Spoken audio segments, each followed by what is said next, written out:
Bienvenidas y bienvenidos nuevamente a nuestro espacio de aula abierta de la Escuela de Educación Superior Pedagógica Pucllashunchis. Este es un programa de formación que no nos queremos guardar solo para nuestras estudiantes y nuestros estudiantes, sino que queremos abrirlo al mundo para que todas y todos dialoguemos acerca de lo que podemos aportarle a la educación. Y bien, tenemos hoy el súper gusto de contar con dos personalidades que nos van a hacer ampliar literalmente nuestros horizontes y mirar estrellas. Estoy hablando de nuestros científicos y hermanos de proyecto, el astrónomo local Erwin Salazar, y de parte del Ecuador, de aquí a la vueltita nomás, José Luis Macas. Les hablo un poquitito de cada uno para que quien no lo conozca, quien no conozca a ninguno de los dos, sepa con quién vamos a conversar. Hace poco, no mucho atrás, prepandemia, estuvo por aquí de visita el proyecto Galileo Galilei de la NASA. Y comentaron ante todos mis estudiantes una cosa que nos pareció muy, pero muy reveladora de a qué punto desconocíamos una ciencia tan profundamente investigada por nuestros ancestros. Se refirió a alguien que estaba aquí nomás cerquita de nosotros, a Erwin Salazar, y lo reconoció como un astrónomo local importantísimo. Pero el tío Erwin, como le decimos cariñosamente los cusqueños, el tío Erwin no necesitaba esa licencia, aunque fue hermoso recibir ese reconocimiento para saber de que ya tenía pasión y había aportado durante años, la vida entera, al conocimiento de esta ciencia para nosotras, para nosotros. Y José Luis es alguien que un día se le ocurrió de que enseñar en cuatro paredes hacía una experiencia corta y pequeña la ciencia ancestral y que había que reconocernos como sudamericanos, como parteros y creadores de ciencias y no solo pues culturas primitivas y apócrifas y sin escritura de las que poco había que recordar, sino por el contrario, hizo uso de las artes para a un grupo de gentes conmoverlas, mostrándoles episodios de su astronomía exacta a través de un juego que inventó, ¿no? Para demostrarnos un fenómeno astronómico concreto. La astronomía es un arte ancestral, viejísima y profundamente desarrollada en estas tierras. Y para eso estamos con estas dos hermosas personas. Y hemos empezado escuchando un tema, Hanak Pacha, de 1631, de esta zona de Corandahuaylillas, en el Valle Sur del Cusco. Buenas tardes, queridos Erwin Salazar y José Luis Matas. Buenas tardes, Erwin. ¿Por qué habremos escuchado Hanak Pacha? Buenas tardes, Tania. Buenas tardes a todos los que hoy nos acompañan. La primera impresión que me ha dado Hanak Pacha es que de verdad es un rescate muy interesante de una música original, el primer gran coro que se ha hecho con nuestra propia música y sobre todo con los versos andinos en quechua, que es importante. Y lo que a mí más me ha impactado de verdad es cómo se refieren a la Cruz del Sur, ¿no? Entonces, claro, como una estrella en el cielo y otras más que fueron la compañía desde los tiempos más antiguos. A mí me parece muy interesante el trabajo que se ha hecho en ese momento y sobre todo esa música que de verdad no solamente llega al alma, sino que sacude la conciencia también. Muy contento de estar contigo, Tania, y compartir aquí con José Luis, nuestro hermano de Ecuador, para conversar de los temas que nos has invitado esta tarde.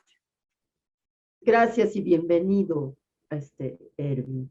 José Luis, ¿por qué Hanak Pacha? ¿Qué te ocurre cuando escuchamos ese tema? Gracias, Tania. Y Evin, mucho gusto. Gracias también a Carlos en los controles. Siempre estas experiencias pues están mediadas por por la tecnología y quien también apoya en el sentido técnico.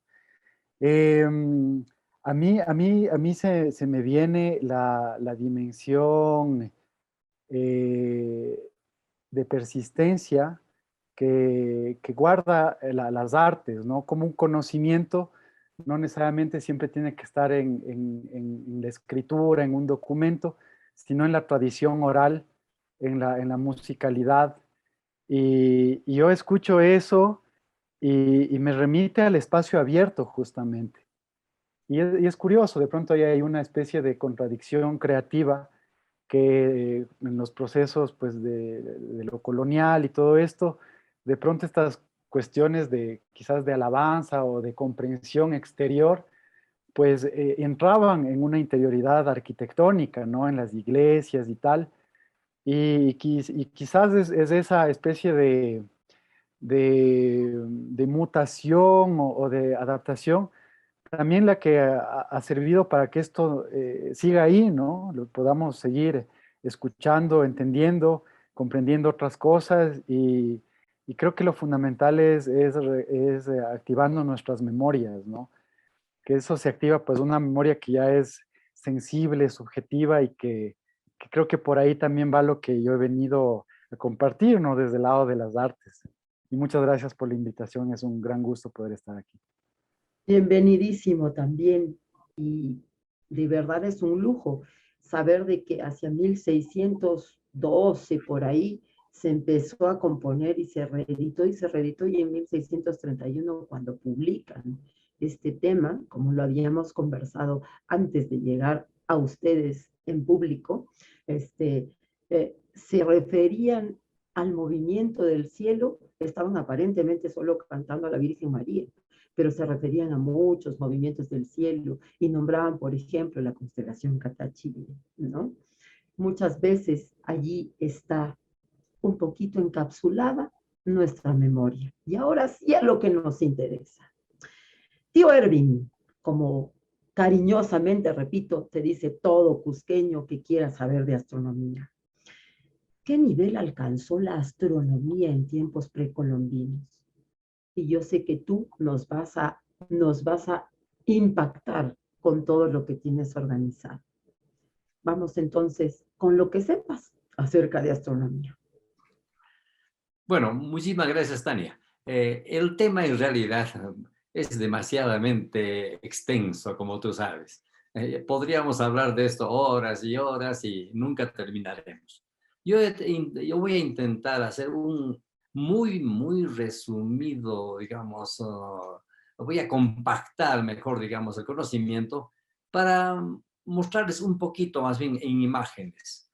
Lo que tenemos aquí como rescate de esta ciencia que fue pues cultivada desde hace miles de años en nuestra zona, en nuestra región.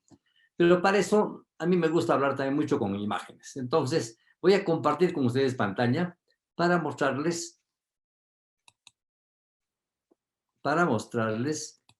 una serie de elementos interesantes que todos debemos conocer.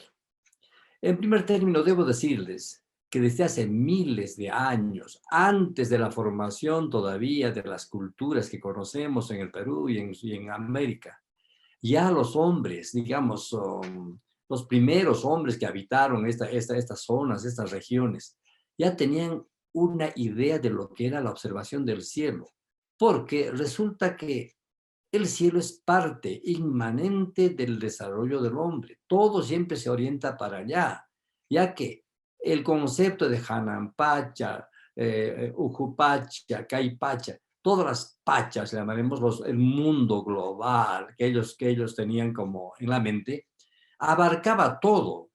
No solamente era la tierra que pisamos ni donde sacamos el provecho con la agricultura o la ganadería, no. También las estrellas eran parte de nuestra familia.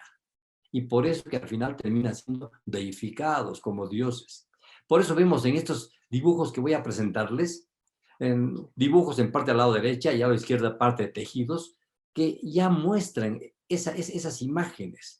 Ahí tenemos estrellas, tenemos soles, tenemos una serie de imágenes de distintos lugares, especialmente antes del formativo de Perú, de las etapas iniciales de nuestra cultura, y muestran todo eso. Quiero seguir más, pero no está avanzando. Ok, un pequeño lapsus por ahí.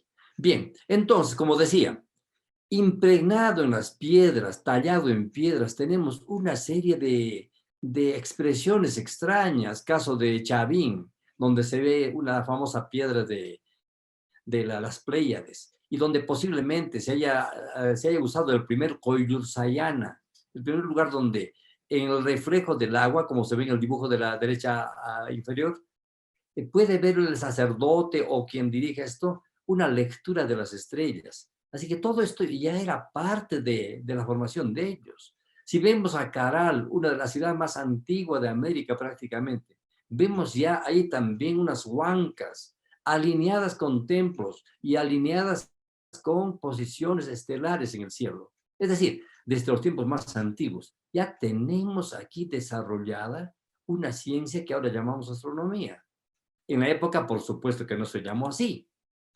Y si visitamos el Huaca del Sol y de la Luna en el norte, nos encontramos con estos frisos tan excelentemente dibujados, donde podemos ver diferentes mundos, estrellas por doquier, manifestaciones de todo tipo, juntados seres humanos, plantas, animales, ciclos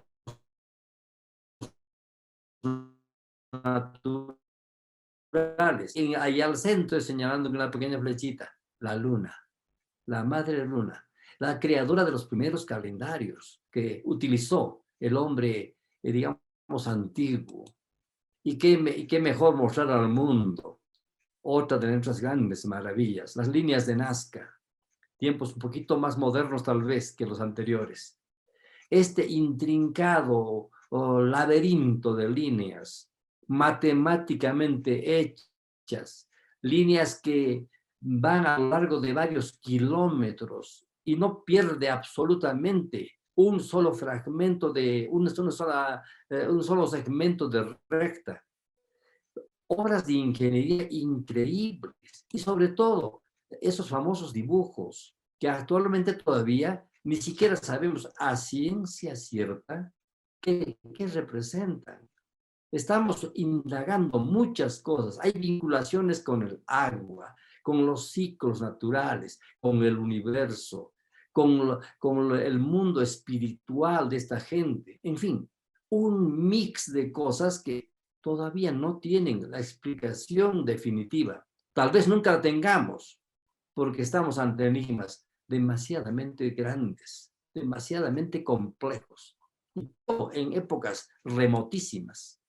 Y nos encontramos con el nuevo patrimonio cultural de la humanidad. En Perú, Chanquillo, el observatorio solar más antiguo de América.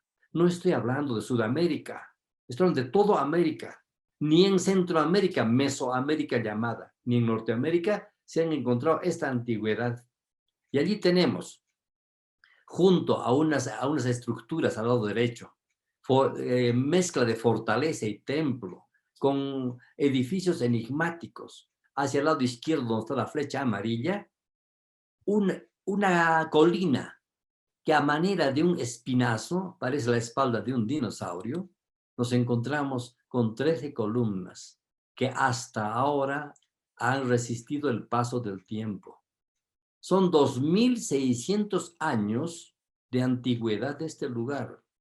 Y en ese lugar ya se podía observar a través de estas columnas el paso del sol en distintas épocas del año. Por eso se le ha llamado el primer calendario solar de América.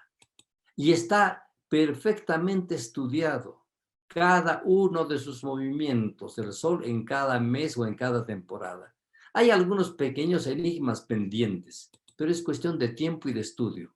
Y ahí tenemos Chanquillo vigente como en aquellos viejos tiempos y ahora todavía sigue siendo un reloj indicador de los calendarios antiguos.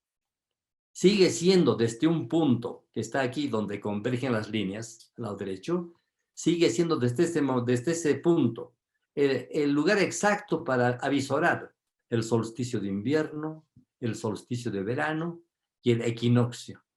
Estos días del equinoccio, justamente por aquí saldrá el sol en Chanquillo y en todo nuestro país también. ¿Cómo no sentirnos orgullosos de este desarrollo? Pero la gran pregunta es, ¿cómo lo hicieron? ¿Cómo lo hicieron? Pero vamos a darnos un salto hasta nuestros incas, porque es lo que encuentran los invasores al llegar aquí. Encuentran un pueblo avanzadísimo, un pueblo en muchos aspectos, tal vez superior a Europa, pero ellos lo van a negar, ellos lo van a ningunear, van a tratar de aplastar sus conocimientos, sus experiencias. Bien claro dijo Ciesa de León, que era uno de los países o de uno de los gobiernos o sistemas de gobierno que mejor había encontrado en el mundo, con mejor desempeño. Una evolución fantástica, de no solamente el pensamiento, sino también la acción, su línea política que ellos tenían. Política llamaremos así como gobierno, hablando de gobierno de ellos. Pero los europeos, muy superiores, entre comillas, pues pensaron que todo esto era obra de salvajes. Pero no contaban con que estos incas, y tenemos que, cuando hablamos de incas, tenemos que hablar de agricultura. No existe otro tema más importante que la agricultura. Se habla mucho de arquitectura, es cierto.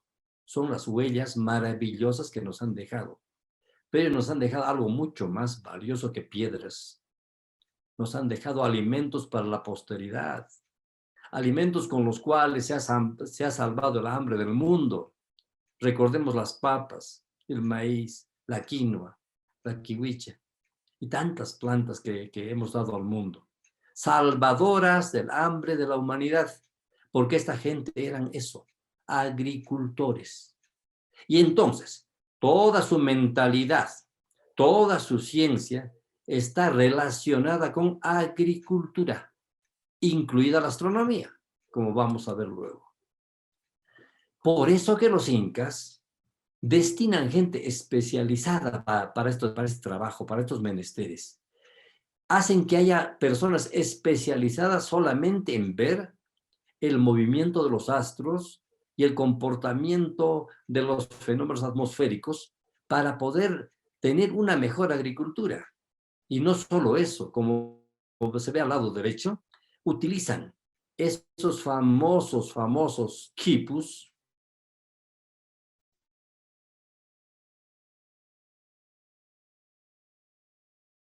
que existe 0,1%, y con el cual intentamos leer cómo ellos codificaban no solamente su matemática y toda su estadística, no, también sus relatos orales escritos en nudos. Fantástico de verdad. Y al pie de esta, estamos rescatando, podemos ahora jugar con la yupana, hacer cálculos. Las primeras computadoras del mundo estuvieron aquí, queridos amigos. Entonces, con estas herramientas, pues los incas también empezaron a desarrollar una astronomía increíble. Increíble desde el punto de vista no científico ni moderno. A veces cuando hablamos de astronomía, mucho comparamos con el mundo moderno. La modernidad tiene otra astronomía diferente. Esta astronomía es diferente. Esta es para nuestra vida humana, para nuestro quehacer diario. Es para el día a día esta astronomía. Por eso ellos pensaron que en el cielo existía la constelación más bella de todas, la Colca las Pléyades, porque pensaban que era la madre de las estrellas, las hijas de la luna, y de este puñadito de estrellas que sirven de calendario y que fue considerado la huaca más importante del cielo en todo el imperio incaico, en todas partes era adorado. De este grupo de estrellas dice que provienen todas las demás estrellas. La Colca Coto ¿Por qué decimos Coto? Porque Coto es un nombre un poquito más regional del sur del Perú, más cusqueño. Coto es esto, perdón, la colca, antes diríamos la colca, el almacén de alimentos, donde se depositaban los excedentes de alimentarios, los alimentos secos para las épocas difíciles, y al lado derecho es el coto, un puñado de tubérculos, en este caso de estrellas. Es la forma como actualmente todavía hacen su trueque los campesinos cuando quieren intercambiar alimentos. Las papas y todo lo ponen así, en cotos. Ese coto es el puñado de estrellas que está en el cielo y que se llaman las Pléyades. Repito, la constelación más importante y más bonita del mundo incaico. Luego viene una constelación muy interesante, muy bonita, lo que conocemos como la constelación de la Lira, donde ahí se forma Urcuchillay, la famosa llamita brillante de colores. Hermosa llamita que también está representado en muchos lugares, especialmente en Choquequirao. Las llamas de Choquequirao apuntan a la salida de esta estrella. Entonces, es importante en el mundo andino todo esto. Y veremos la llama en muchas expresiones más un poquito adelante. Y luego tenemos las famosas chacanas del cielo. Ojo, queridos amigos, y es importante, y esto repito en todas mis conferencias y mis charlas, no confundamos chacana con el símbolo escalonado. Todos creen que el famoso símbolo escalonadito se llama chacana. Es uno de los errores más grandes que estamos arrastrando desgraciadamente. Un invento de los años 80 del siglo pasado que ha trascendido y que ahora no podemos ponerle el freno. Pero vamos a hacerlo con el tiempo, porque la ciencia se impone siempre. Esta es la más importante de las chacanas del cielo, la constelación de Orión, con las famosas 3 Marías que conocemos todos al centro, y las 4 acompañantes de los costados. Exactamente divide el cielo en 2 hemisferios, es el que une los hemisferios en el cielo. Y el otro es la famosa chacanita que es la más popular de todas tal vez, la Cruz del Sur. Entre tantas cruces que hay en el cielo, hay por lo menos 6 u 8 cruces conocidas. Ojo, especialmente el mundo altiplánico, que creen que es la única constelación importante. Pues aquí tenemos la famosa Cruz del Sur, que es la que señala para los navegantes el Polo Sur. Por eso fue tan popular en Europa. Y junto a Alfa y Beta de Centauro, el ojo de la llama y parte de la constelación del Centauro.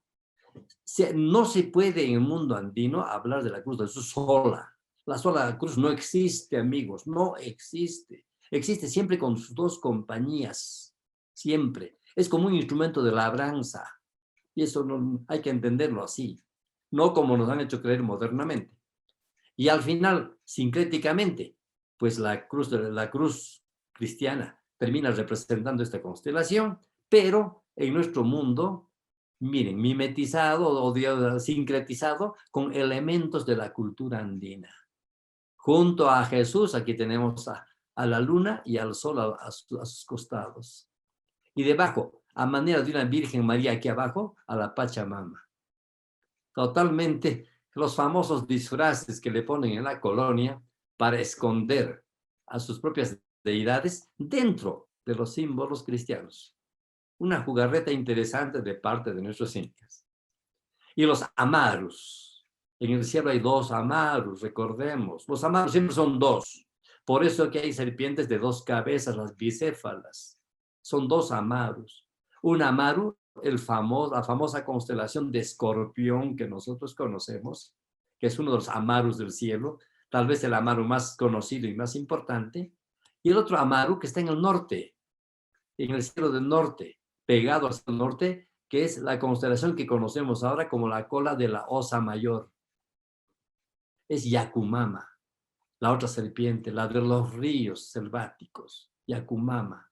Bien, es la madre del agua, deidad del agua también, dentro de los 2 amarus. El otro representa, bueno, tiene otra significación más bien. Y lo que siempre se discute ahora, el famoso Choquechinchay o Coa, el famoso felino, los felinos, monumento a los felinos. Últimamente se han hecho investigaciones muy interesantes determinando que este Choquechincha Ocoa es el gato montés y no así el puma. Interesantes investigaciones que están saliendo a luz y que nos mueven a nuevos debates también. En realidad, Choquechincha Ocoa es una estrella, la estrella Antares, la estrella roja de la constelación que conocemos como Amaru también, o occidentalmente como la constelación de Escorpio. Y entre las estrellas simples, bueno, estamos en un pequeño resumen, así muy sintético del mundo que conocían estos señores en el cielo. Sirio, la estrella Wilkawara, la estrella más brillante del cielo, conocida con muchos nombres, que aparece en el cielo de la tarde desde octubre o noviembre y se queda hasta junio. Y esta es la estrella que acompaña todo el ciclo del proceso de la producción de las papas. Es la deidad de las papas. Por eso que acompaña desde la siembra hasta la cosecha y la conversión, como aquí se ve, en chuño y en moraya. Y después de que se ha guardado en las colgas, recién se despide Sirio del cielo. Historias hermosísimas. Esta no es la única, hay muchas todavía, muchos más amigos que guardamos en el tintero. Y muchas estrellas desconocidas. Hasta ahora, en las crónicas hay muchos nombres extraños, como ven ustedes en la lista de abajo, por lo menos 6 nombres que no han sido identificados. Desgraciadamente, la oralidad andina, toda esa herencia oral de los relatos, los mitos, leyendas, pues se han ido poco a poco olvidando. Y por eso hemos perdido esta vinculación. Y en parte también por digamos, la forma como impusieron los occidentales sus propias ideas, sus propias doctrinas, sus propios conocimientos, diciendo que estos son secundarios y por lo tanto pasados al olvido. Una desgracia que todavía no estamos pudiendo superar, pero estamos investigando, continuamos todavía en ese camino. Finalmente, dentro de la Vía Láctea, que cruza nuestro cielo a manera de un arco, los incas vieron ahí dentro las famosas constelaciones oscuras. Somos pues la única cultura mundial, digamos, que tiene esos dos tipos de constelaciones. Constelaciones brillantes formadas por estrellas, como les he demostrado, y las famosas constelaciones oscuras. Únicamente en algunos otros lugares, especialmente en Australia, es que también han tenido este tipo de constelaciones, pero reducidas a 1 o 2 animales nada más. Nosotros, lo nuestro es mucho más rico, es mucho más grande. Aquí tenemos una fotografía muy especial, digamos, así como si fuera en una superficie plana, como si se hubiera desarrollado como un mapa desarrollado, digamos, un globo terráqueo hecho un mapa plano. Aquí se ha desarrollado la Vía Láctea. Aquí al lado derecho tenemos una mancha oscura, es el Machajuay. Aquí, cerca de la Cruz del Sur, aquí está Hampatu, sacando su cabecita todavía. Otro personaje importante. Debajo de la Cruz del Sur está Yutu, la perdiz. Y aquí están las famosas llamas. La gran llama negra, Catachilla también se llama, aunque en otros documentos también ponen Catachilla como una estrella. Queremos diferenciar entre Catachilla y Catachilla y Cata. Cata y Cata son diferentes. Es Cata. La llama que se deja cubrir con el macho para procrear, como su famoso ojo, la estrella Alfa de Centauro. Debajo aquí, dicen los mitos, está su pequeña llama. Dicen que está amamantando a su madre. Detrás aquí, muy ladino, la cabecita únicamente se ve aquí, está el zorro. El zorro persigue siempre a las llamas, especialmente a las recién nacidas. Pero aquí atrás está el justiciero, el pastor, el Michij. El Michij viene corriendo, está corriendo este hombre. Y está lanzando con una mano su huaraca, su onda. Y el proyectil es una estrella, la estrella Antares. Con este proyectil va a espantar al zorro para que no ataque a las llamas. Miren, amigos, con unas cuantas manchas negras en el cielo se pueden contar tantas cosas. Y detrás, aquí, un cóndor, el cóndor, y algunos animales por aquí escondidos que no hemos podido dilucidar su origen. Estas son las famosísimas constelaciones oscuras que ellos tenían. Sus deidades subidas al río celeste, porque este era un río en el cielo. La Vía Láctea era para ellos el gran mayo celestial, que va a dar origen a la lluvia y a la nieve, que va a caer justamente en la zona de la raya, en el límite entre Cusco y Puno, y va a generar un río allí, el río Vilcamayo, mal conocido como Vilcanota. Vilcanuta, Vilcanota, es una montaña, no es el río, y es la montaña que recibe la lluvia y la nieve de la Vía Láctea. Las aguas del río sagrado Vilcamayo, que pasa por el Valle Sagrado justamente, porque forma un valle sagrado, no son aguas de la tierra, son aguas venidas del Janampacha. Ven ustedes, hermanos, amigos, la cantidad y la riqueza que hay en este mundo es increíble, de verdad. Pero los incas no terminaron solamente con una lectura del cielo. Necesitaban observaciones precisas para determinar sus calendarios. Y todos los cronistas nos dicen que en el Cusco, en ambas montañas, al este y al oeste, había unas columnas de piedra enormes, con los cuales se marcaban las épocas principales, como los solsticios. Todavía nos queda, felizmente, en Urubamba, en un cerro llamado Saigua, justamente se llama Saigua este cerro, las Sucancas de Urubamba. Ahí están, de una vista espectacular, obsequiada en este caso por la familia Valencia, al planetario. Aquí está una hermosa, ahí están las dos columnas todavía. Faltan dos pequeñas aquí al centro. Y distinguidos amigos, cada 21 de junio, todavía ahora, mirando desde la huaca de Crespihuanca en Urubamba, donde está el cementerio de Urubamba, podemos ver junto a desde la huaca la salida del sol entre las dos columnas exactamente. Sigue funcionando este sistema todavía. Nos destruyeron todo lo demás. Celebraron los cronistas la destrucción, porque allí estos indios, estos retrasados, adoraban al demonio. Es risible, de verdad, amigos, es risible. Destruyeron todo lo que pudieron, pero quedaron huellas. No pudieron borrar esas huellas. Y el Cusco, amigos, me apresuraré un poquito porque voy a terminar toda la tarde, si no yo solo. El Cusco, desde el centro del Cusco salían unas líneas a todo el horizonte, los famosos ejes.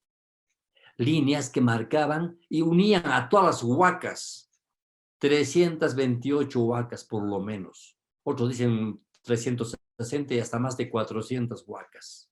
Lugares religiosos del Cusco, casi todas, mitad por lo menos de ellas, son manantes de agua, lugares sagrados, el agua tan sagrada para la agricultura, amigos. Entonces, esta gente hacía que todos estos lugares adoratorios tuvieran una fiesta, pero junto con ello también estaba detrás de ello la organización social de ellos, las categorías sociales, las categorías que tenían ahí las panacas para el gobierno, para los mandos, es decir, todo un sistema político, administrativo, económico, religioso y astronómico finalmente, porque parte de estas huacas eran las Sucancas, las Aiguas. Y las calles del Cusco, antiguo del Cusco Puma, que son iluminadas con el primer rayo del sol del día 21. Toditas las que vienen aquí concurren con la famosa calle Pumachupan. Perdón, estamos hablando de la calle Pumacurcu. Llegan todas las calles a iluminarse ese día. El despertar del Puma, como dijo nuestro amigo Arévalo en un libro de hace unos años atrás. Y si subimos a Sacsayhuaman, la otra gran maravilla destruida, nos encontramos con Muyucmarca. Aquí en Muyucmarca están todos los alineamientos astronómicos que uno puede esperar. Todo tiene que ver, lógicamente, con el mundo agrícola y con su mundo de creencias. Aquí están todos alineados, todo está aquí, resumido en una matemática que ni siquiera entendemos plenamente. Ahí está la astronomía también de ellos. Y la vinculación del cielo con la tierra, que es lo más importante.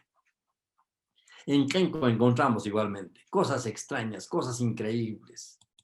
Y si vemos otras huacas alrededor del Cusco, nos encontraremos todas alineadas. Todas tienen que ver con solsticios, equinoccios, el día del sol cenit, el día del sol nadir.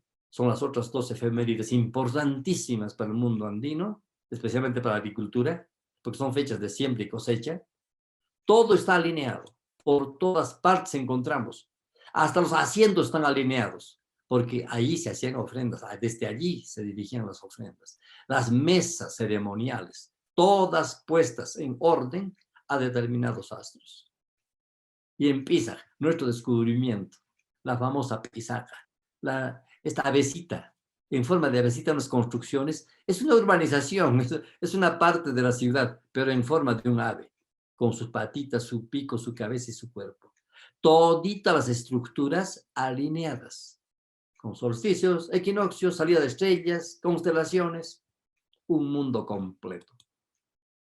Vamos a Ollantaytambo y nos encontramos con más calendarios, con la proyección de sombras, saber las épocas del año. Y la famosa pirámide virtual.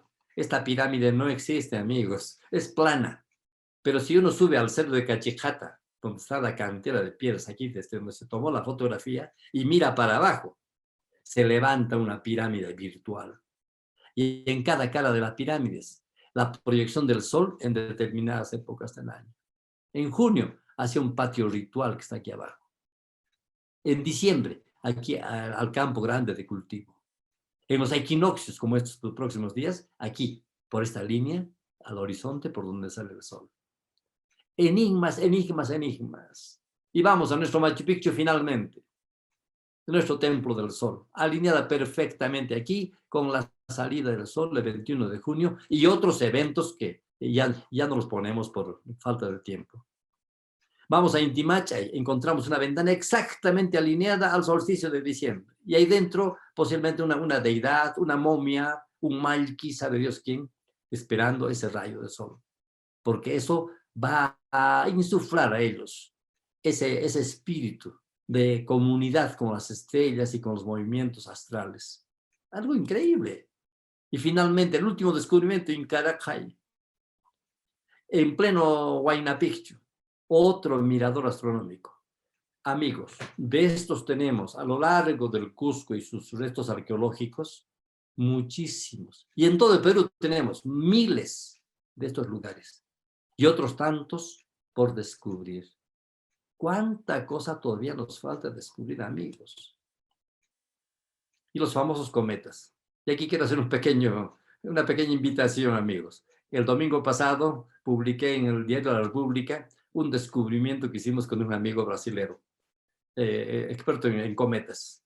Hemos descubierto que el cometa famoso de Atahualpa existió, apareció en el cielo, se vio desde Cajamarca y las efemérides las tenemos publicadas. Hasta tiene su nombre técnico y científico. Cometa 1533 M1.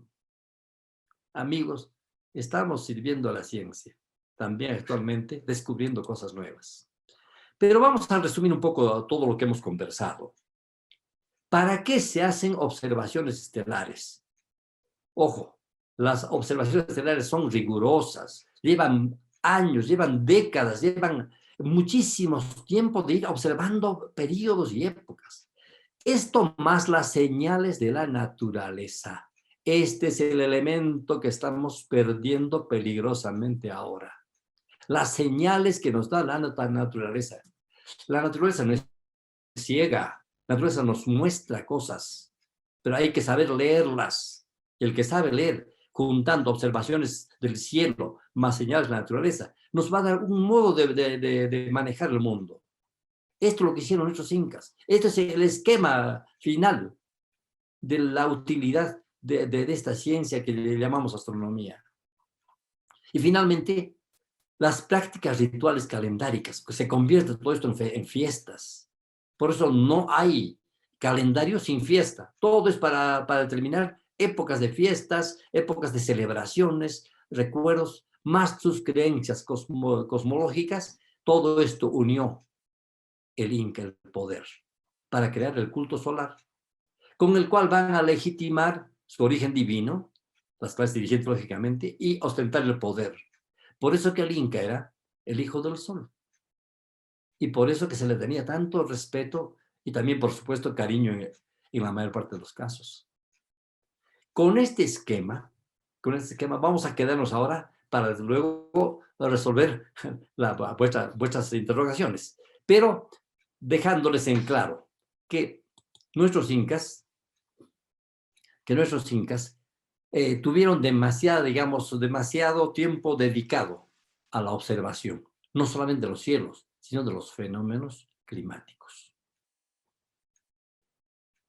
Mil gracias. Es un lujo para nuestros estudiantes, para nuestras estudiantes de aquí y las personas que te siguen, nos siguen en el mundo, haber podido tener este resumen. Esta llave ojalá los inspire y sea una semilla para que ustedes tengan ganas de volver a los cielos con seriedad, volver a entender esta parte de nuestra memoria histórica y reivindicar esa memoria.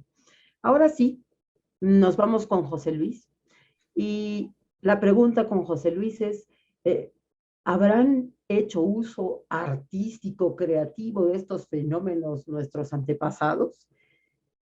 Tú formaste parte de una experiencia muy singular para conmover y demostrarle a la gente de manera artística, práctica, un fenómeno astronómico concreto. Yo escuché hablar del proyecto Chaupi, los escuché y los vi a ustedes y quedé con el compromiso de enseñar esto que había probado personalmente a mis estudiantes aquí. José Luis. Gracias, Tania. Bueno, creo que ahorita cabe un saludo muy fraterno, muy sentido por esta fecha también del Koya Raimi, este equinoccio pues de femenino de las siembras y pues bueno, esta sincronicidad es creo que también la que nos convoca, ¿no? Entonces un saludo pues muy fraterno desde estas tierras ecuatoriales. Y en relación con esta palabra, pues Chaupi que tú has mencionado, nuestra ubicación tanto geográfica como en esta relación de la mecánica astral, celeste, solar, lunar, pues es lo que ha sido fruto para algo de lo que comentaba igual Erwin, es en constatar la vigencia de estos hechos, de estas memorias, de las territorialidades, de todo lo que está en el hecho de mantener pues esta relación con las señales de la naturaleza, las señales en este caso del sol y esta condición, digamos, de mitad, ¿no? Que como Chaupi, digamos, de una territorialidad panandina, de alguna manera, eh, nos genera una singularidad para poder mirar al cielo. Además de una cuestión, pues también de la configuración, cómo la cordillera se configura, pues en los Andes ecuatoriales, ¿no? Entonces, bueno, yo igualmente, al igual que el tío Erwin, si me permite también la confianza, pues hablo con imágenes. Mi formación, mi trabajo es desde las artes visuales, muy ligada, mi primera, ¿cómo decir?, lenguaje ha sido el dibujo, la pintura, y es comunicarse desde las imágenes. Y creo que no solo saber hacerlas, y como dicen, no ver para dar a ver, y en este caso es lo que misma naturaleza y el mismo sol, en este caso, en estos proyectos ligados al solsticio y al equinoccio en los Andes ecuatoriales, yo he tratado de, como tú dices, ¿no? a partir de experiencias lúdicas, sensoriales, poder también contribuir a la divulgación de esta vigencia cultural y pues tener una referencia y creo que un piso para también proyectarnos en el futuro, ¿no? Creo que en esta idea de que si reconocemos la certeza del pasado, em, podemos también proyectarnos como individuos y como colectividades hacia un devenir, ¿no? Hacia lo que podemos entender como futuro. Algo curioso de esto que decías de lo Chaupi, ¿no? De esta construcción alrededor de la mitad. Estos proyectos yo coordino en la ciudad de Quito, el espacio es un taller-galería Chaupi, que en un inicio fue como una especie de plataforma para justamente la divulgación de temas ligados a la astronomía horizontal, que es justamente aquella que ha mencionado igual Evin, que relaciona pues el relieve de la cordillera con los movimientos aparentes del Sol. Y en este caso, pues las fechas claves como solsticios, equinoccios, nos dan pues una especie de base, de estructura para justamente la construcción del paisaje. Y esa en una cuestión como ya artística, han sido también mis temas pues de interés, de curiosidad, de fascinación, si se quiere.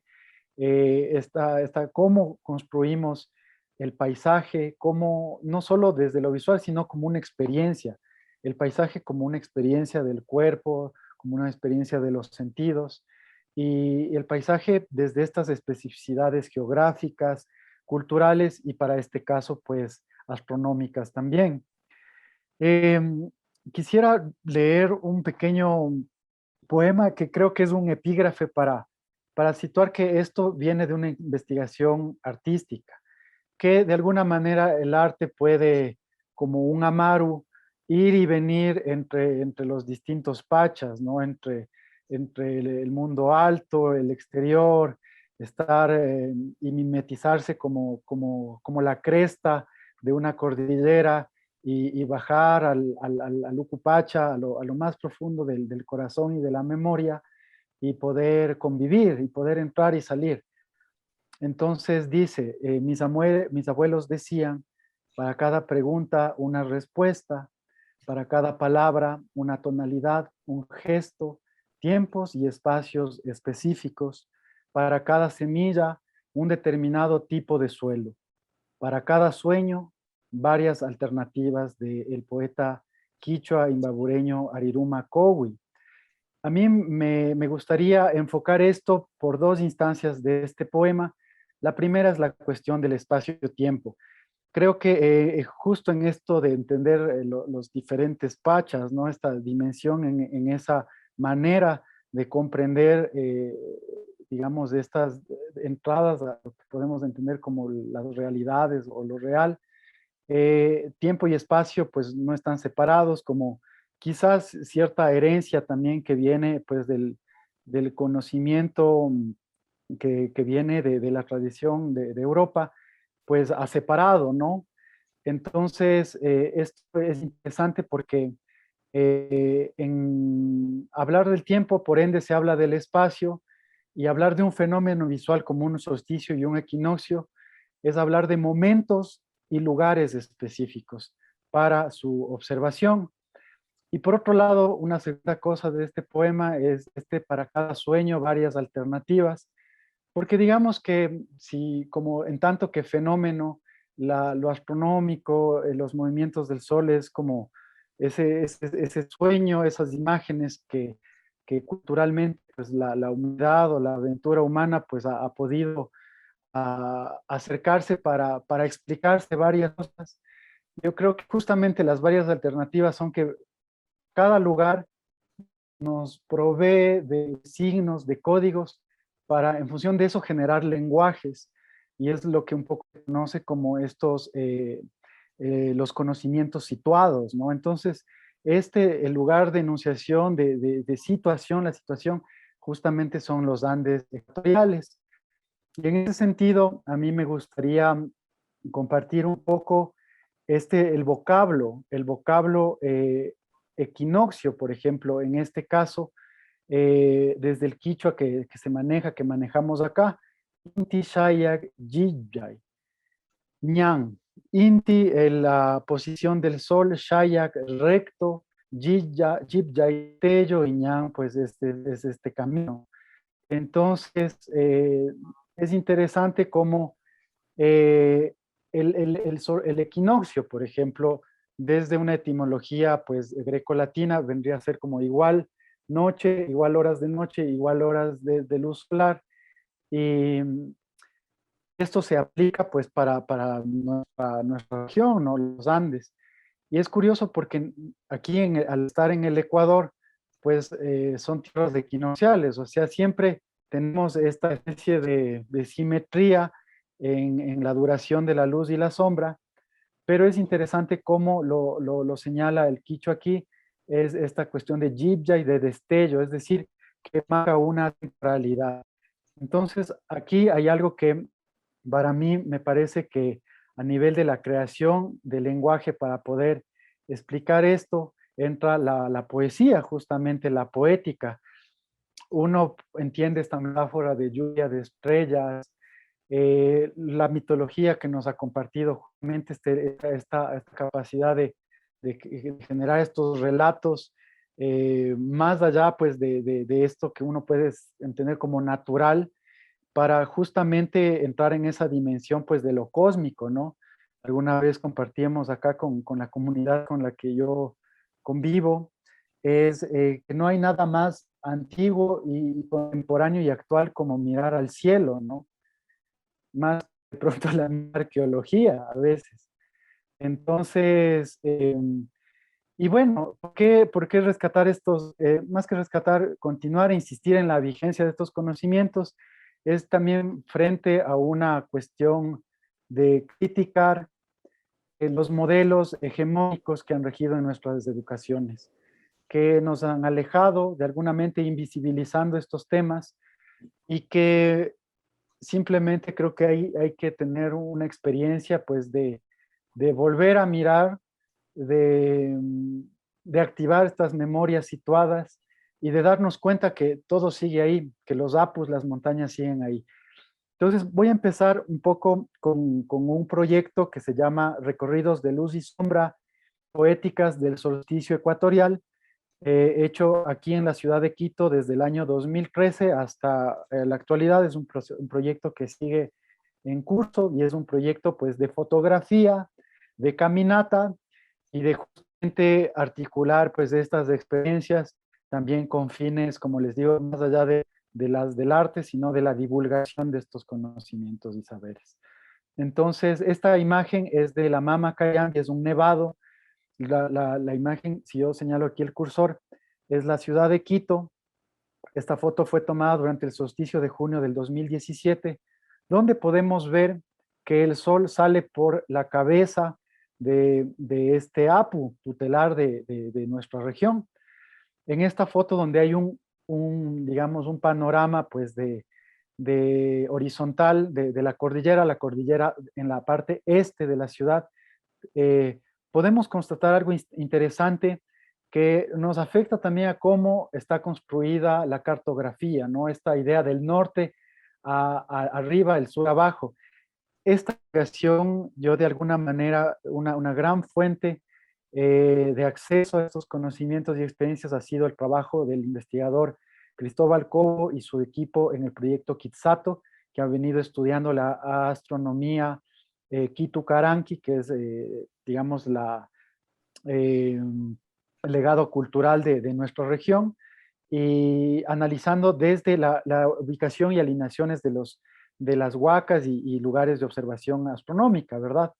Entonces, donde está tomada la foto es la otra parte de la cordillera, es la cordillera en su parte oeste, en el occidente.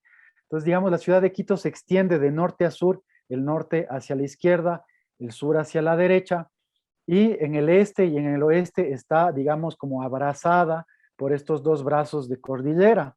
Entonces, lo interesante de Quito, como igual en una analogía, pues, de cómo en la región hemos construido el ordenamiento territorial, las mismas ciudades, en esta búsqueda de una comunión con estos elementos de la vida, también como es la mecánica celeste.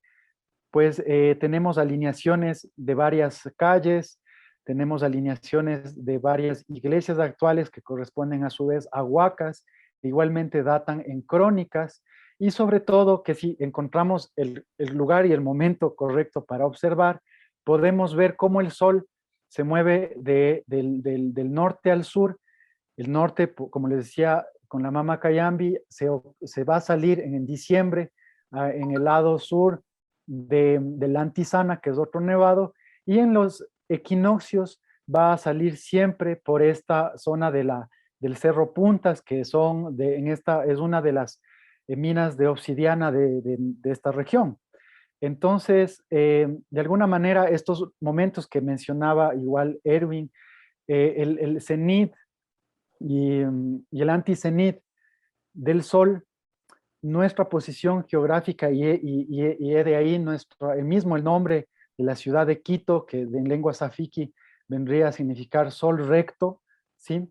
Es que al estar en el paralelo cero y en la zona ecuatorial, pues el nadir y este cenit es durante el equinoccio.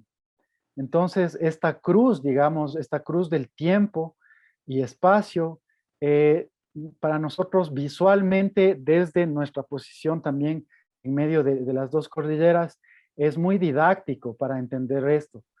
Para entender esto, y lo que a mí me interesa más también es que a veces hemos tendido a alejar a la ciudad, a la urbe, como un lugar que no es natural, como algo que no es naturaleza. Sin embargo, yo invito más bien a pensar a las urbes o a darnos la posibilidad de entenderlas como organismos vivos, que evidentemente no son la selva, no son la puna ni el páramo, pero igual hay vida, ¿no? Entonces, más bien es cómo replantearnos la vida en coexistencia con esta vida de la montaña, de la ceja de selva, de la selva, y con las memorias que de alguna manera sí han tenido esa visión de poder buscar un balance entre esas múltiples manifestaciones de la vida, y ya ahorita quizás desde un presente en crisis, poder retomar esto, poder tomar de manera ética quizás lo que nos ofrece la tecnología y poder asegurar una continuidad de la vida, una continuidad de la estabilidad de la vida, ¿verdad? Como también mucho yo creo que de lo andino también invita, ¿no? a plantearnos desde ahí. Entonces, tomando eso, pues aquí vemos un poco esta relación, ¿no? De las salidas y puestas del sol, y que podemos de alguna manera también relacionarlas con el ecuador celeste. Cuando Orión está sobre el ecuador terrestre y coincide el ecuador terrestre con el ecuador celeste, justamente digamos que el panteón astral y estelar ecuatorial, y ahí yo quisiera hacer una diferencia entre lo ecuatoriano y lo ecuatorial. El Estado-Nación ecuatoriano más bien se ha dedicado a invisibilizar la cuestión ecuatorial y nuestras memorias, ligadas pues a los diferentes y vastos pisos culturales de estas tierras, ¿no? Y yo creo que más bien se trata de eso, ¿no? De generar vínculos y de no anular desde el lado de los grandes relatos, desde la monumentalidad. Y digo esto porque se vende esa imagen del Ecuador cuando vemos los monumentos oficiales de la mitad del mundo que ignoran totalmente esto, ¿sí? Entonces hago ese paréntesis señalando eso.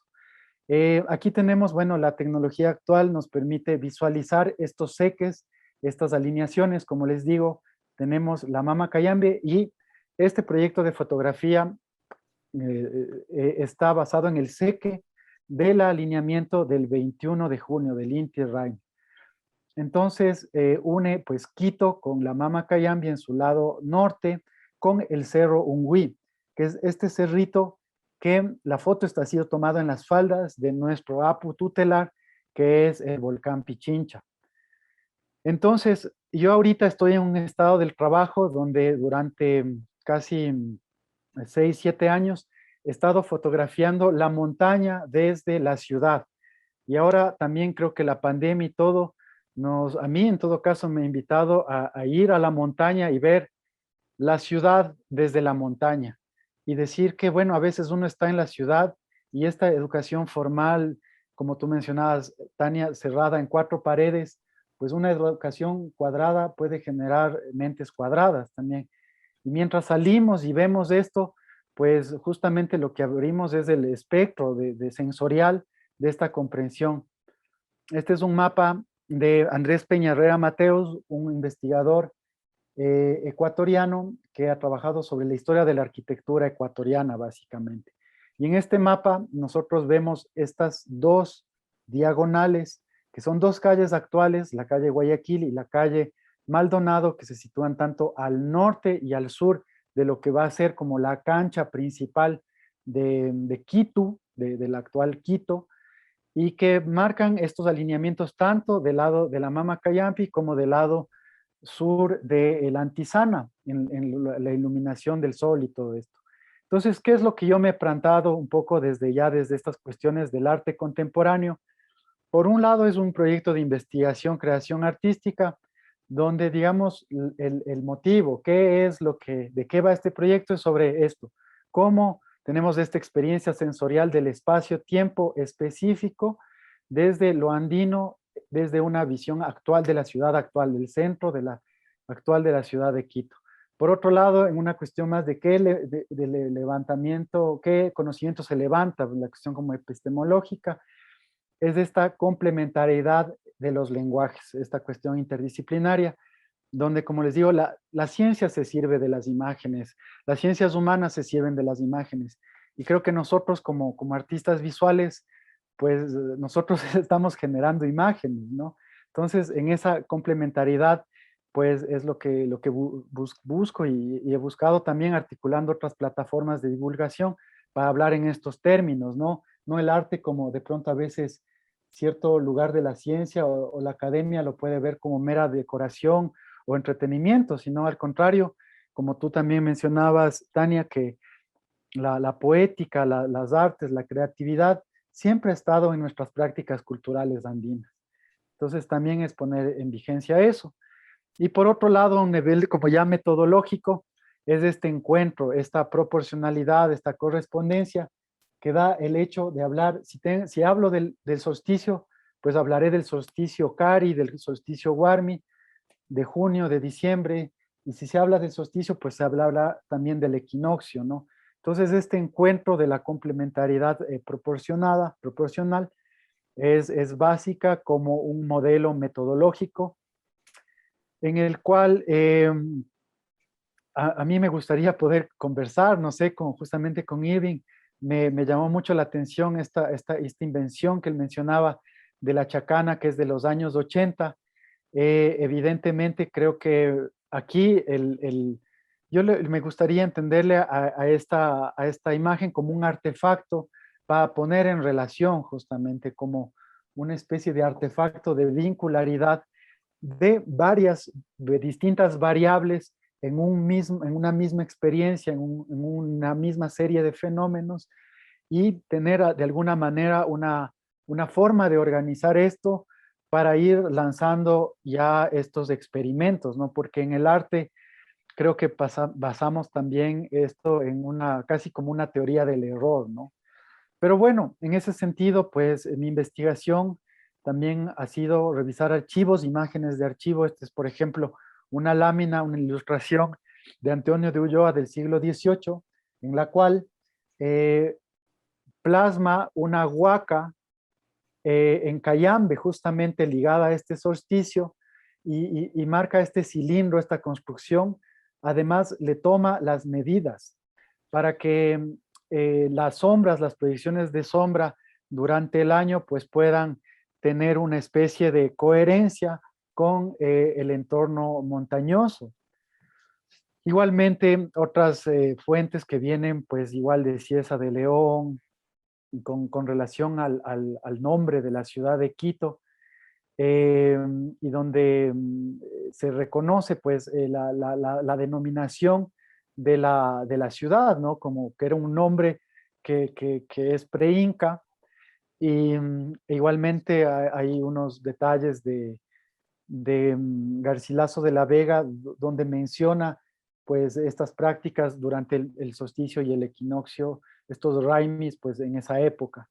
En este seque tenemos un sitio arqueológico, el sitio de Pambamarca, en el cual, por ejemplo, podemos tener estos lugares donde hay un 360 de panorama, y son lugares justamente, además han servido para la la organización territorial, pero para estas jochas, ¿no? Estas procesiones, también estos recorridos que se han hecho colectivamente, ¿no? Y que hasta la fecha pues han sabido perdurar. Esto, por ejemplo, el Pucará de Quitoloma, lunares, solares, porque también estas culturas han sido bastante solilunares en la medida de combinar pues esta especie de, a veces como de simetría que podríamos entender en el cielo.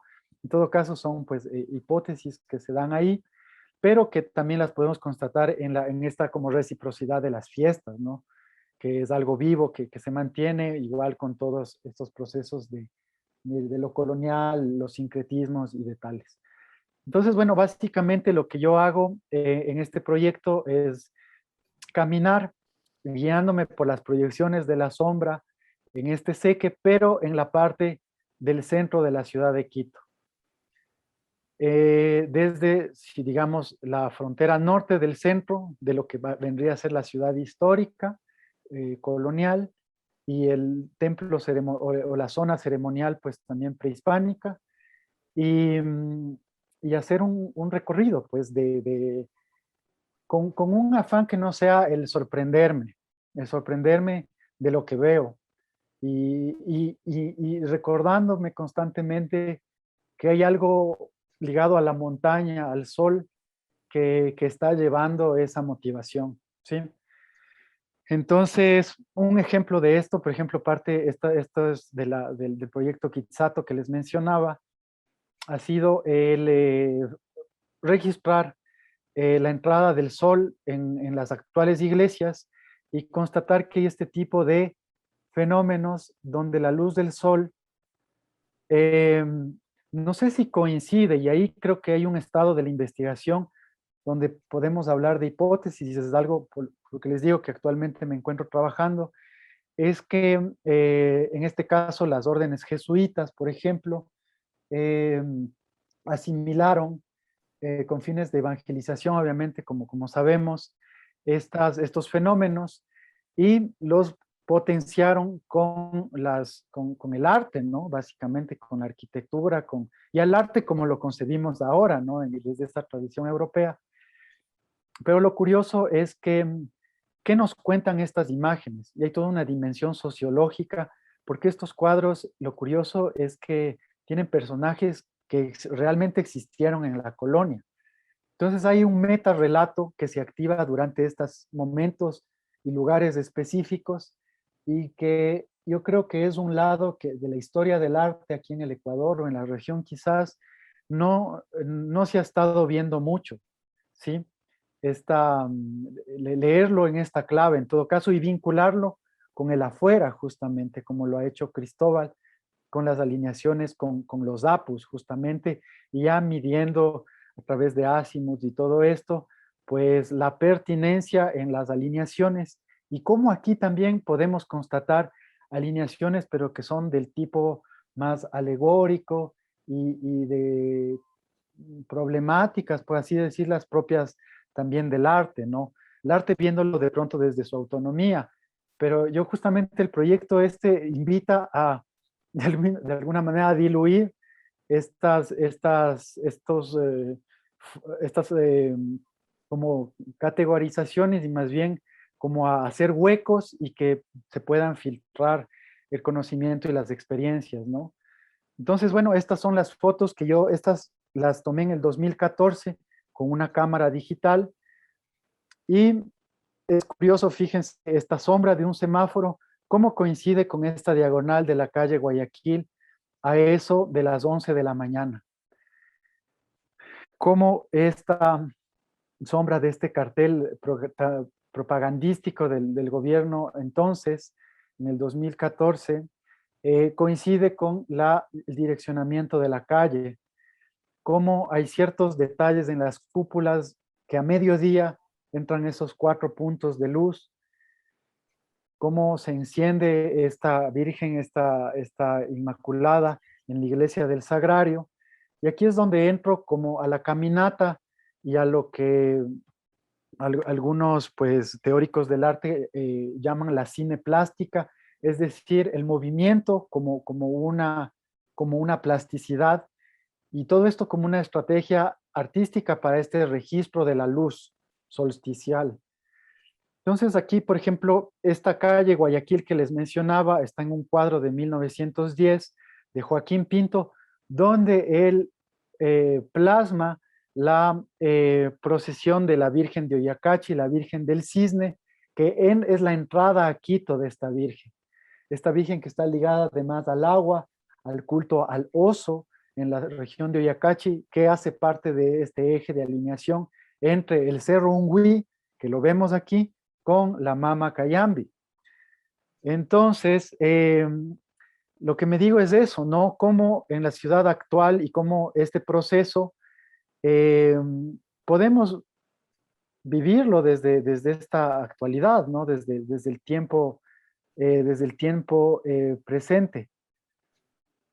Sí, yo voy a terminar ya con esto. Eh, yo he escogido la técnica de la cianotipia, que es una técnica donde se revela la imagen con la luz del sol.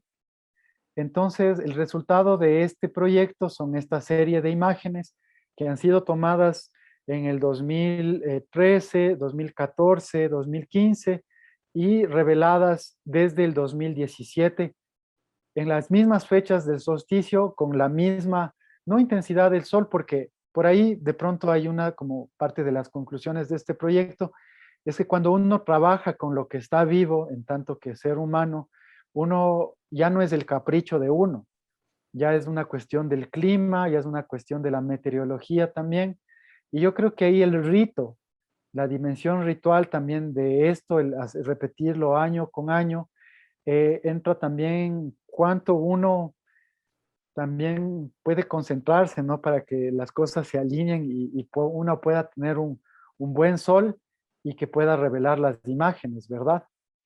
Entonces aquí tenemos, digamos, esa calidad de la imagen, de alguna manera sería la luz misma de la fecha en las que fueron tomadas y de alguna manera ahí se integra, pues, por un lado, lo conceptual, con este lado que es un poco más científico, ¿sí?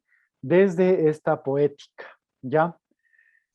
Entonces, la cuestión del equinoccio yo la presenté en Cuenca haciendo una relectura de la ciudad de Cuenca en estos términos y bueno, se intervino el eje del equinoccio en cambio. Ahorita por cuestión del tiempo, pues eso yo puedo compartirles ahí una página web donde tengo mis trabajos y si hay gente pues interesada en conocer un poquito más puede revisar ahí. Muchas gracias. Con infinita gratitud y de verdad, José Luis, o sea, es una pena que obedezcamos a la dictadura del tiempo. Este espacio y tiempo ha sido mágico entre ustedes dos, compartiéndose absolutamente a través de lo que aman la astronomía con nuestras estudiantes y nuestros queridos seguidores, ¿no? Nuestros estudiantes y nuestros seguidores. Yo les hago una última pregunta para ir cerrando este día de lujo para nosotros. ¿Ustedes creen importante que esto se devuelva a las aulas, pero no pues de esa manera desgastante con la que hemos asumido de pequeñitos las aulas, sino de maneras como las que cita José Luis, innovadoras y enamoradoras de nuestra ciencia? ¿Creen importante devolver esto a las aulas? ¿Y de qué manera lo harían? ¿No?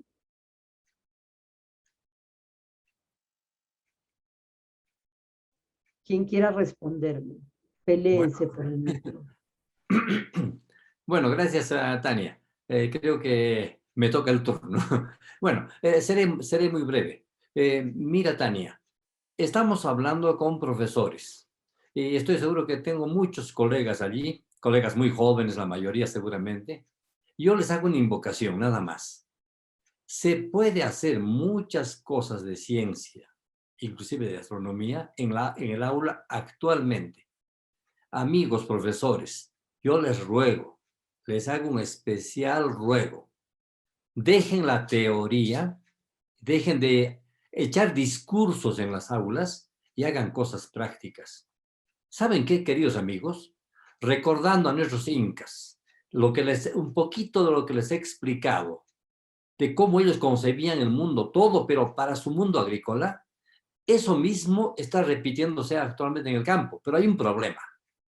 Estamos ya a portas o ya empezó a caernos, digamos así, por encima de nosotros y a aplastarnos el cambio global, el cambio climático. Estamos en una crisis climática tremenda. Esto recién es el inicio, es apenas el inicio. Esto se viene y se viene en gran escala. ¿Y qué hacer para esto? ¿Qué hacer, amigos? ¿Qué cosa haríamos? ¿Saben qué distinguidos profesores? Salgan del aula, observen, pero observación científica, detallada. Vayan al campo. El campo nos va a hablar y nos sigue hablando todavía. Hay múltiples maneras de enfrentar este cambio climático. ¿Cómo es con una adaptación? ¿Cómo nos adaptamos si no conocemos la problemática? Tenemos que entonces ahora empezar a rescatar las cosas. ¿Qué cosa vamos a hacer, amigos? Vamos a hacer esto que están haciendo en muchos lugares. Vamos a empezar haciendo nuestros calendarios agrofestivos. Vamos a recuperar esto en cada lugar. De estos trabajos hay muchísimos. Estos son los trabajos que ha hecho mi amigo Julio Valladolid, el ingeniero que trabaja con Puyasunchis y ha estado trabajando en muchos lugares. Y miren esto, miren, amigos.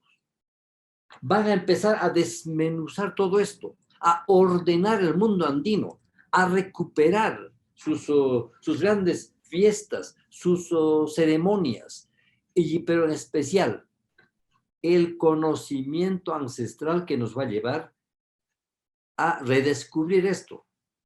Vuelvo a repetir, el mundo está lleno de señales. Yo tengo aquí una revista que se llama Willay, perdón. No es Willax. Eso tiene otra connotación, amigos. Muy triste. Willay es una publicación del Ministerio del Ambiente y aquí nosotros vamos a ver, amigos, cómo con niños podemos observar los cielos, las plantas, los animales, todo esto, ¿para qué? Para descubrir o redescubrir de nuevo métodos, sistemas de cómo nosotros cambiar nuestros hábitos de repente en la agricultura y poder explotar de mejor manera el suelo o sacarle mejor rendimiento. Un solo ejemplo. Hace pocos días yo conversé con un amigo que es ornitólogo y él me comentaba cómo en las lagunas, en los lugares donde hay totora y donde anidan determinado tipo de aves, cada año él observa. Y él mide exactamente a qué altura han hecho su nido cada año las aves.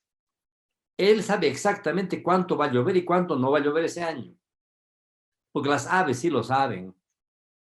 Lo saben. Hay un conocimiento, sabe Dios de dónde viene, pero las aves saben. Y los demás animales también saben. En vez de ir matando animales, todas las aves que hay en los lugares donde todavía quedan aguadas, aprovechen, miremos con los chicos, anotemos, hagamos una relación de todo eso. Vamos a ayudar a cómo paliar el cambio climático y cómo poder enfrentarnos a él. Todo eso es ciencia, amigos. Vamos a al final convertirlo todo eso. Vamos a convertirlo en estadísticas. Y vamos a consultar también con el Senami y otros. Y hablando de eso, yo tengo una experiencia personal de hace muchos años ya, cuando estaba con niños en Urubamba, hicimos nuestra propia estación meteorológica. ¿Saben con qué cosa, amigos? Con latas vacías, botellas vacías, todo material de reciclaje. Teníamos, ¿sabes? Unos manuales que todavía ya no existen ahora. Pero amigos, tenemos el internet. Busquen allí, hay tutoriales para hacer todo tipo de equipos. Puedo hacerme un aparato para medir la velocidad del viento, un higrómetro para la humedad, puedo hacerme un colector de lluvia y medir exactamente. Todo eso existe en la internet y está ahí con gráficos y con todo. Trabajemos. Todo se hace con material de reciclaje y nos hacemos nuestro gran observatorio por ahí de tipo meteorológico. También observaremos a los astros, sus movimientos. Recuperemos a los abuelos, a los viejitos, no los dejen morirse abandonados. Hablen con ellos, que les digan los celajes, qué colores tienen, la humedad en los campos, en las piedrecitas, el canto de algunos animales, los insectos. En vez de darle veneno y veneno a la agricultura y matar a esos animales, mejor observemos cómo se comportan. Van a ver que vamos a lograr grandes, grandes resultados. Es más, van a formar a ustedes a verdaderos científicos. Es Y además, única personas cosa que finalmente... sí, educados en la vida y para la vida, ¿no? O sea, Por supuesto, no, de eso se trata. Y hay que experimentar, hay que experimentar. Y para terminar, como un especial saludo a mi amigo José Luis, hay un libro que se llama Astronomía en la América Precolombina. No sé si conoces este libro ruso. Yurevich. Yurevich. Si lo conoces, aprovecha lo máximo. Más de la mitad es del Ecuador.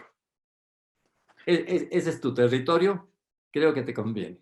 Ok, Sí, gracias. sí, él ha estado por acá. Y eso, resumamos este día, esta lección, el primero de que nosotros no éramos gente sin ciencia. Nosotros en la actualidad no somos gente sin ciencia. Seamos nuevamente, queridas y queridos colegas, estos hombres puente que enlacen lo que había con lo que está necesitando el ser humano y este mundo en su lucha por la sostenibilidad hoy día. José Luis, querido, algo que quieras decir. ¿Cómo ponemos esto en el aula? ¿Qué le delegamos a la educación? ¿Cómo nos enamoramos de la vida? Sí, yo pienso que es fundamental esto de no hacer una asociación inmediata del aula con las cuatro paredes, ¿no? El aula es una situación que puede tener lugar en cualquier lugar y en cualquier momento, y que estos lugares, momentos de los cuales sacamos estas estructuras, ¿no? De los calendarios agrofestivos, solsticios, equinoccios, bueno, en mi experiencia ha sido pues eso, ¿no? El caminar. Yo invito y motivo a la gente a hacer recorridos, a que esos recorridos sirvan para celebrar esa memoria, celebrar eso, pero también tener una mirada pues a la realidad, ¿no? Al real, así, de lo que son pues nuestros contextos en estos lugares, momentos determinados, a que haya un encuentro generacional,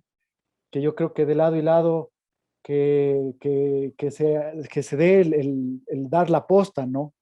Del conocimiento, de la experiencia, del saber, de esa manera, ¿no? Haciendo uso del cuerpo, de lo sensorial, y que e introducir algo que también es parte, pues, de lo festivo y tal, que yo en algunas experiencias, pues, de caminata, sobre todo con grupos, terminamos deshaciendo una pamba mesa, una pamba micuna, donde la comida, el mantel, esta especie de franja, está igual alineada con el recorrido del sol, y de alguna manera no estamos comiendo eso, ¿no? Y que eso se digiera, pues, y que eso realmente sea alimento, ¿no? Que nos sirva. Eso. Maravilloso. Entonces también, resumo de lo que ambos dicen, es que solo en esta forma, solo experimentando la vida, podemos también darle más soluciones y diversas soluciones a la vida misma. Mil gracias por habernos acompañado esta tarde. Para mí ha sido una alegría ser la vocera de mis estudiantes y de quienes nos siguen, y pues reiteradas las gracias, y esta es vuestra casa para cuando gusten volver. Gracias, Ervin Salazar. Gracias, José Luis Macas de Ecuador. Con nosotros será hasta el próximo viernes, el próximo Mincaricui, que se viene con del quechua al español, con Maite de la Piedra y Gina Maldonado. Pensando un poquito, wow, cómo ha sido de difícil para algunos y cómo tiene que ser de fluido para las nuevas generaciones ese tránsito. Si no pudiste ver esta emisión del Mincaricui, pues la puedes volver a encontrar en los links de la página que tenemos en el Facebook de la Escuela de Educación Superior Pedagógica Puquiasunchis y los resúmenes en estos horarios radiales. Si no tienes internet, bienvenida siempre a la radio. En Radio Inti Raymi, los viernes a las 7 de la noche. En Radio Santa Mónica, los viernes también a las 7:30. Y en Radio Quillabamba, los sábados a las 4:30. Muchas gracias por habernos acompañado el día de hoy y feliz tiempo de equinoccio de primavera.